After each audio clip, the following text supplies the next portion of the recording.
他们在闪光灯下照，在压力里冲，在梦想里燃烧。我们不八卦，我们 MyFM 今天也有好好聊天。MyFM 今天也有好好聊天，大家好，我是大头阿 K。最近在 social media 上面一直看到他了，当他的戏播出之后呢，我自己也有看，然后呢，他出席活动的时候，我的身边的人都一直在狂 share 他，因为講說他的本人非常的好笑，非常的多話，然後非常的熱情。Hello， 各位馬來西亞嘅朋友，大家好，我係周家樂。Selamat datang。boleh。由費星安啦，然之後睇到你演呢一個痞子嘅嗰個阿四啦、廢人啦，到正義女神嘅 Aga 啦、鄭官啦，即係睇到你唔同嘅角色嘅一啲嘗試挑戰或者係蛻變。咁你而家真係越嚟越紅喎，即係好多人喺度分享，哇！周家樂真係好靚仔，周家樂真係好正啊，周家樂嘅戲好好啊。感恩。我其實又冇覺得自己越嚟越紅嘅，我覺得即係而家 social media 方便咗啦，咁所以大家好容易可以 share 到 information。咁就嗰期有戲出，咁就會多啲可能係 post 啊，或者大家可能講個劇情又會影到我啲相咁樣，有個咁樣嘅感覺咯。咁所以其實我冇放大呢樣嘢，不過工作機會咧一路都係好感恩嘅。我到而家都有變嘅。可以詳細再講，但係冇變到嘅，我相信就係我對待工作嘅態度。早期入行就叫做赤子之心，個人思維簡單啲。我不嬲都樂觀嘅，相信世界美好。咁我面對事物態度一樣係好樂觀啦。咁後來經歷咗一段時間，其實我慢慢接觸社會多咗，發現其實有時唔係咁簡單，或者有時唔係咁美好。OK， 我會知道原來事物唔係淨係得美好嗰一面，係會有兩面甚至更多嘅。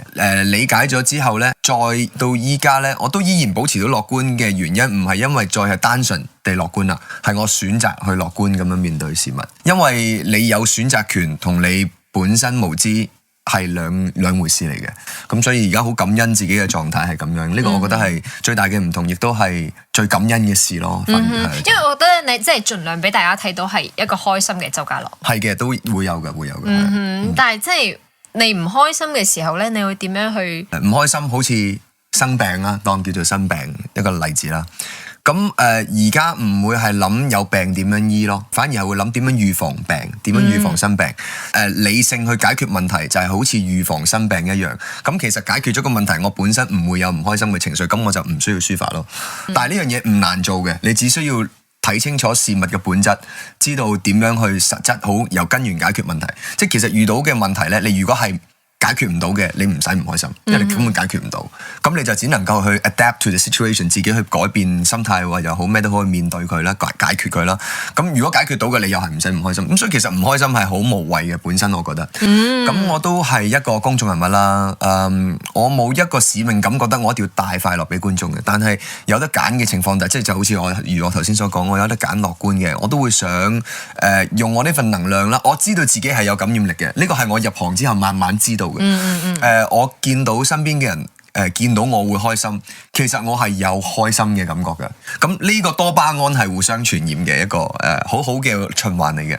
至於唔開心啊、寂靜啊，即係可能有時想靜啲啊，其實都會有㗎。不過可能就呢個比率細啲咯。咁我呢個係自己可以選擇嘅，係好慶幸、好感恩我又有呢個選擇權。咁所以我冇特別需要俾人睇我好靜或者係負面情緒，我基本上都冇。而家好多人關注你啦，就開始有一啲唔同嘅或者係我想評論一下周家樂㗎，其實佢為人係點㗎，或者佢曾經做過啲乜嘢事啊，好似之前嗰啲咁嘅事情發生啊。唔所謂，你嗰期叫做多啲人討論，自然大家都會想加把嘴，即係特別係有網絡咁觸手可及，所有資訊都係你上網打幾隻字，你就可以分享到自己嘅諗法。咁亦都有好多係唔需要負責任噶嘛。咁所以有啲人係可能佢 why not， 即係嗰個無論佢嗰個咩階段嘅佢去選擇去行呢一步做呢件事，或者係分享嗰下嘅諗法，其實都有佢自己嘅權利。咁呢個都係人哋把口你控制唔到嘅，即係喺我角度而言係解決唔到嘅事情嚟嘅。重點係佢反映佢見到嘅觀點，我咪反映翻我有嘅觀點咯。咁呢個都係觀點與角度嘅嘢啫。我亦都唔係嘗試說服人，或者我唔會特別擔心有冇啲自己嘅印象俾人改變咗。即係除非係好影響事業，咁我可能會開始要諗解決方法。我自己so far又未做過一啲事係哇傷天害理，或者係完全唔見得光咁，所以我都 OK 嘅，問心無愧。頭先你講你真係好樂意去分享嘅人，公司會唔會話其實拍拖呢件事係唔好分享？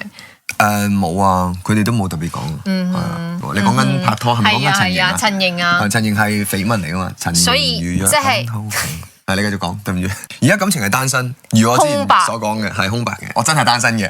OK，咁你嘅擇偶條件有冇講過啊？冇擇偶條件，完全冇。有感覺。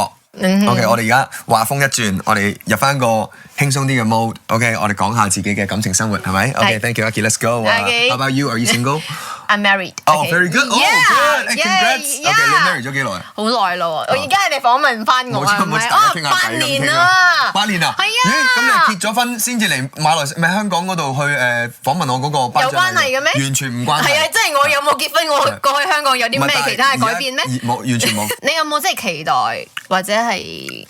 冇，我自己幾中意單身嘅，其實我自己幾享受獨處嘅時間啦。變幻才是永恆嘅，咁所以我唔會特別追求特定嘅狀態。就算你話有一日我情緒到，我開始有唔開心或者有負面情緒，其實我都會欣然接受，我都覺得係一個人生嘅體驗嚟。呢個旅程話長唔長，話短唔短，一生人時間咩都要享受下。咁例如話而家我單身嘅時候，可能我單身耐咗，我有感而發，我覺得原來有感情嘅關係呢係咁可貴，咁我之後又會珍惜多啲。咁所以目前嚟講，享受單身。以前成日聽呢句，即係啲人成日講呢句，我而家開始明嘅，我覺得係去到嗰個階段。最開心嘅事係咩呢？自由啲嘅，確實係。我覺得除咗工作以外呢，我自己本身嘅朋友都好少嘅。我都想即係喺呢個30歲嘅年紀，投放多啲時間去摸索自己真正想要啲乜嘢。又係成日以前聽人講，我心諗多鬼餘嘅，點會唔知自己想咩？原來真係會要到咗呢個年紀開始想俾多啲時間自己啦。咁就係咯，我而家係呢個狀態，咁所以單身嘅好處就係我淨係需要諗自己。咁你自己最想要嘅係乜嘢？我而家就最近研究緊養生啊嘛。我覺得呢啲係及早開始係好啲嘅，同埋我覺得相信之後嗰個潮流都係興呢樣嘢噶啦。最近我都有玩下 High Rocks 嗰啲啦，即係其實係從健康入手嘅。以前都會有啲酒局啊，即係出嚟同朋友飲下酒咁樣開心咁樣啦。而家就會冇咗呢啲咯，直頭會覺得其實係即係所謂嘅飲酒局其實係冇乜得益嘅。整體嚟講係消耗緊身體，換嗰下 moment 嘅快樂。以前就唔中意食嘢，而家一定要食嘢啦。但係食嘢就係講健康啦，呢個嘢蛋白質幾多咧？有幾多營養價值？有咩維生素喺入面咧？咁樣你都出道超過10年咯。係呢10年，你覺得最大嘅得着係啲乜嘢？而家嘅平靜嘅喜悅咧，係一種持續恆久、好穩定嘅快樂。我依10年嘅經歷俾我嘅，咁我唔知道如果我唔係呢一行，會唔會有同樣嘅效果啦？但我都信係呢一行俾咗一個快啲成熟嘅機會我嘅，因為我對嘅人同埋事會多啲啦。咁但係呢個世界冇如果嘅，咁可能我唔係呢一行，我又唔覺意有其他工作機會，即係我都會向好嗰方面諗。就算壞嘅事發生喺我身上，因為好壞其實係冇標準噶嘛，所有事只有因果嘅啫。我成日覺得冇好壞嘅。咁所有發生嘅事導致到我今日有咁嘅果，而我呢個果最大嘅得益，暫時最好嘅狀態就係平穩、快樂、健康，呢一切都仲尚擁有，咁我就好珍惜。同埋而家都即係可能有翻多少少家庭觀念，即係對自己媽咪上心啲啦，會多啲關注啦，俾多啲時間佢啦。對自己嘅朋友呢，我又篩選咗啦，即係可能剩低真係對我自己自身成長會相對特別有幫助嘅好朋友，係成為咗我最親近嗰幾位朋友咁樣。咁我覺得呢啲都係呢過去嘅10年俾我換翻嚟嘅結果嚟。媽咪其實睇《愛回家》嘅時候，會唔會羨慕㗎？即係哇，我個仔好似同呢一個屋企人洪家嘅人好似更加 close。都唔會嘅，咁我同佢都 close 嘅。但係佢會唔會好似阿騰咁樣對你呢？唔會，我媽咪有時咧會唔中意阿騰咁樣對我，即係佢會覺得哇，做咩個仔出去受苦咁樣嘅感覺嘅。咁但係好正常嘅，咁佢亦都知道係假嘅。但係佢睇到個戲咧，就會即投入咯。咁呢個都係成功嚟嘅，我相信係佢作為一個觀眾睇得投入，跟住咁只不過佢知道嗰個係佢嘅仔，咁可能會心痛。代入咗啦。10年前你啱啱入行嘅時候，會即係上網 search 下大家對你10年前嘅，即係當其時你出道嘅時候嗰啲作品嘅一啲評論。即係我而家先啱啱入行嘅話咧，咁可能嗰陣時就好好啦，因為即時會睇到好多 feedback，網民好多討論。即係中意唔中意，大家都好直接講啦。冇錯。錯啦。咁嗰陣時都會嘅，不過嗰陣時啲討論區咧就未咁盛行。係咯，嗰陣時會在意好多。而家令到你真係感動嘅留言。有啲觀眾咧，我覺得佢哋係睇得比較深層次啲嘅。有時候我覺得係啊，可能又因為我受過一啲努力過，但係有人人哋有時未必睇到。咁呢個世界係咁嘅，唔係你努力咗就一定有人睇到嘅。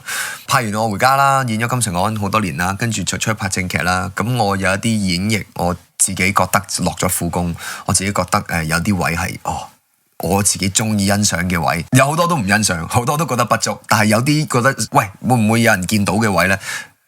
有啲觀眾未必睇到，咁佢就會覺得演咩都係金城安，呢個時候係好唔開心嘅。嗰個階段睇到啲 comment 就會開始唔中意金城安啦。呢個時候就係我同金城安呢個角色開始嗌交嘅時候啦，就係我同佢咧本身係好熱戀嘅，跟住突然之間咧出咗拍正劇之後，我發現原來金城安咧搶走咗周家樂好多嘢。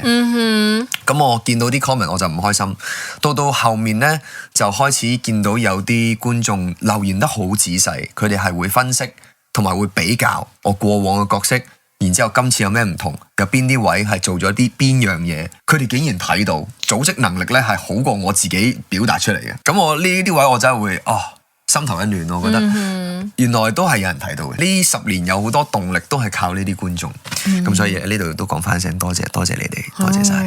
所以你真係又曾經唔想翻去拍愛回家嘅時候，有中期有一段時間，其實係自己能力不足嘅。而家事先講明先，其實如果你能力夠嘅話咧，你就會好容易切換。係啦，你就容易切換咯。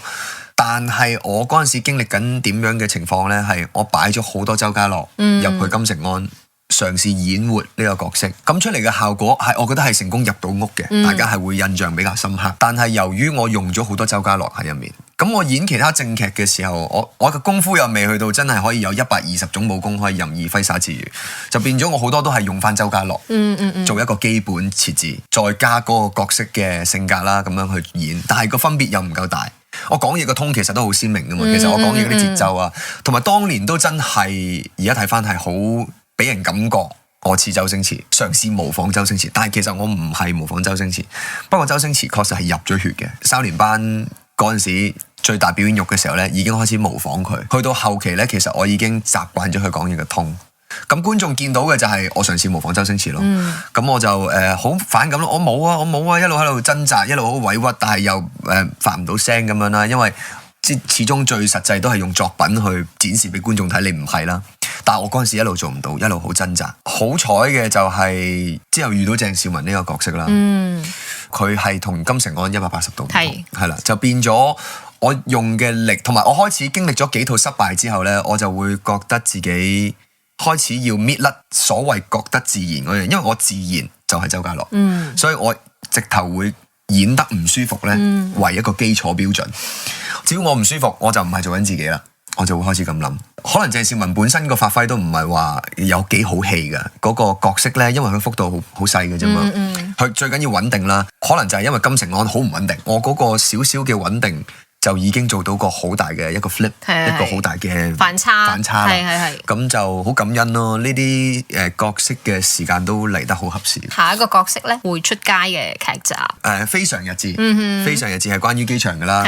主要其實同馬明啦，因為馬明係我師傅啊，呢套戲 Tiffany 啦，有啲同 Rico 啦，有一班相對叫做活力啲嘅演員啦，經驗嘅穩打穩陣嘅，有確保到收視保證嘅一班演員啦。